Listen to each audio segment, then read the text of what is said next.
आदाब नाजरीन तो चूचों गुलिस्तान न्यूज़ रत 9 बजे तो कोशर खबरनाम है बगौ हर कुछ तुंदिस खुदमत हाजिर तो तफसीलात जान ब्रो खास खबरन पे टाक नजर जमिस मज कांग्रेस जमुस तरफ मरकजी सरकार खिलाफ एहतजाज बेरोजगारी द्रजर स्मार्ट मीटर तो दोम अवम मुखालिफ पॉलिसियों सत लूख परेशान वकार रसूल सुन बयान जंग कुन मसलुक हल प्रेत का मामला हल करने बापत कद बात जरूरी मीरवाइस उमर फारूक सुन बयान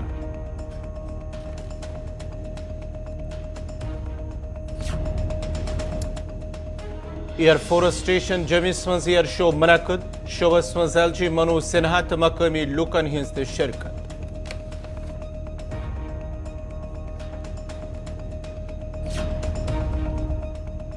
तो वादी मज खुशक सली सत लुक बाग मालिक तो जमींदार परेशान पटन इलाकन लुकन हिंज इंतजामिया सह बोरवेल बनावनच मांग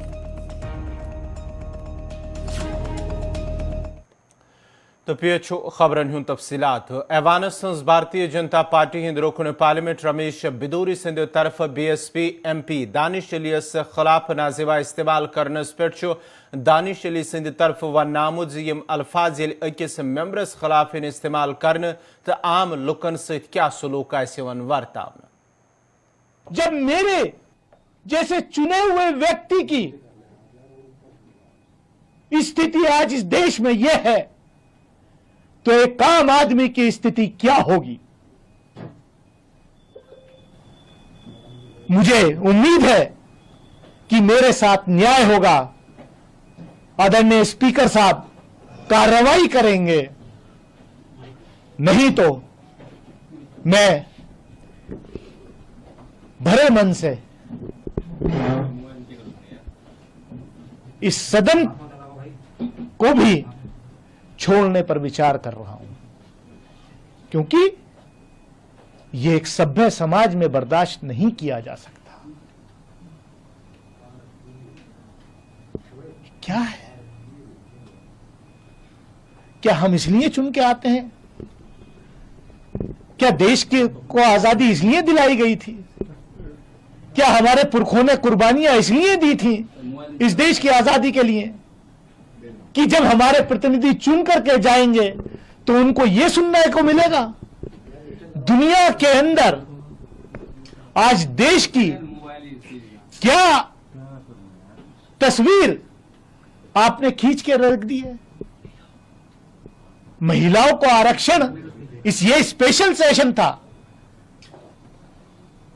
75 साल अमृत काल में हम गए हैं, पार्लियामेंट की नई बिल्डिंग में हम गए हैं, महिलाओं के आरक्षण के लिए यह संसद का सत्र विशेष रूप से बुलाया गया। वो आरक्षण कब मिलेगा? 2029 में लागू होगा, 2034 में होगा या 2047 में होगा? अभी उस पर सवालिया निशान है, मैं उसमें नहीं जाना चाहता, लेकिन मुझे तो ऐसा लग रहा है अब कि क्या ये स्पेशल सेशन इस देश के चुने हुए एक सांसद को उसकी कम्युनिटी से लिंक करके उस पर इस तरीके का अटैक करना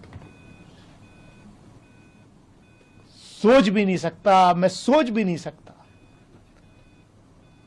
इन्होंने केवल मुझे या मेरे फॉलोवर्स को ही नहीं, पूरे देश को शर्मसार किया है, पूरे देश की आत्मा को शर्मसार करने का काम किया है। अब बस देखना इतना है कि रमेश बिदूरी जी के खिलाफ, honourable member of parliament Lok Sabha के खिलाफ उनकी पार्टी कोई कार्रवाई करती है या नहीं, या देश ये इंतजार करे कि कब उनका प्रमोशन होकर के उनको केंद्रीय मंत्रिमंडल में शामिल किया जाएगा, क्योंकि शायद ये कंपटीशन हो गया। ऐवानस मज भारतीय जनता पार्टी हिंद रुकन पार्लियामेंट रमेश बिदोरी सिंध तरफ BSP MP दानिश अलियस खिलाफ नाजिबा इस्तेमाल करनस पे उमर अब्दुल्ला सिंध तरफ भारतीय जनता पार्टी खिलाफ तनकीद करान वन नामुज यम अल्फाज इस्तेमाल करन आमत यम बायस शर्मंदगी तो अफसोस तिमन मुस्लिम लीडरन तो कारकुनन पे यम भाजपा सम करान या तिमन सत वाबस्त। अगर सिर्फ टेररिस्ट ही कहा होता, उसकी तो हमें आदत है। आप मेरा सोशल मीडिया देखिए तो टेररिस्ट बुलाने में तो ये थकते नहीं हैं, लेकिन उसके साथ जो जो कहा, मैं आपके चैनल को तो लोग देखते हैं, मैं वो अल्फाज यहाँ दोहराना नहीं चाहता हूँ, लेकिन शर्मिंदा भी होता हूँ कि पार्लियामेंट में इस तरह के अल्फाज इस्तेमाल किए गए। नाराज़ भी होता हूँ क्योंकि आखिरकार ये तमाम मुसलमानों के ख़िलाफ़ ये अल्फाज इस्तेमाल हुए। समझ में नहीं आता वो लोग जो बीजेपी के अंदर हैं मुसलमान या बीजेपी के साथ जुड़े हुए हैं, वो किस तरह ये बर्दाश्त करते। मैं तो बीजेपी के बाहर रह के भी मुश्किल समझता हूँ इन चीज़ों को बर्दाश्त करना। जो लोग इनके साथ मिल के काम करते हैं वो रात को सोते कैसे हैं जब उनके साथी उनके बारे में इस तरह सोचते हैं। वो अल्फाज जो उन्होंने इस्तेमाल किए वो तमाम मुसलमान कौम के खिलाफ इस्तेमाल हुए, सिर्फ एक ऑनरेबल MP के खिलाफ नहीं। इससे पता चल जाता है कि इन लोगों के मुसलमानों के तहत सोच क्या है, वो हमारे बारे में क्या सोचते हैं। शर्म आनी चाहिए इन लोगों को। नया पार्लियामेंट लेकिन वही पुरानी सोच।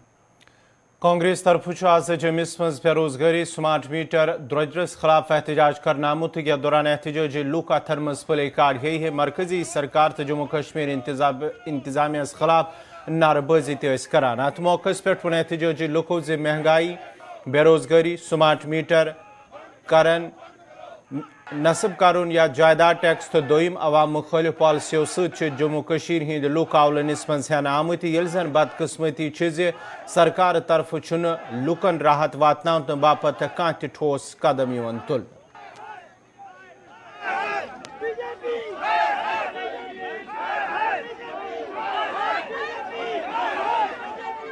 वुमन रिजर्वेशन बिल जो है आंखों में धोखा है, क्योंकि वो 2026 की सेंसस के बाद वो हो गया 30-35 में, तब तक बीजेपी का नामो निशान खत्म हुआ होगा।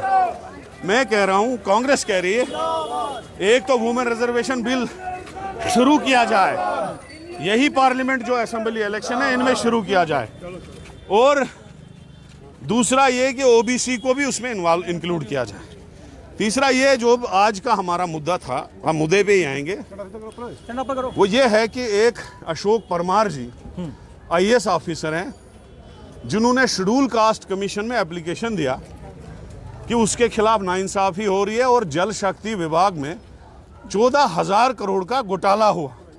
अब एक सरकार में बैठा हुआ IAS अफसर एलिगेशन लगा रहा है, आपको क्या फर्क पड़ रहा है? आप सफाइयां दे रहे हो, हमें आपकी सफाई उसकी कोई टेंशन नहीं है, हमें उसमें इंक्वायरी चाहिए, क्योंकि पब्लिक मनी है, लोगों के टैक्स का मनी है, वो लूटा जा रहा है। इसके साथ में स्मार्ट मीटर, लोग परेशान हैं। स्मार्ट मीटर हर घर में आज लग गया है, लोगों की इनकम ही नहीं है उतनी, रो रहे हैं लोग, औरतें रो रही है, बच्चे रो रहे हैं, गरीब रो रहा है, खत्म हो गया है।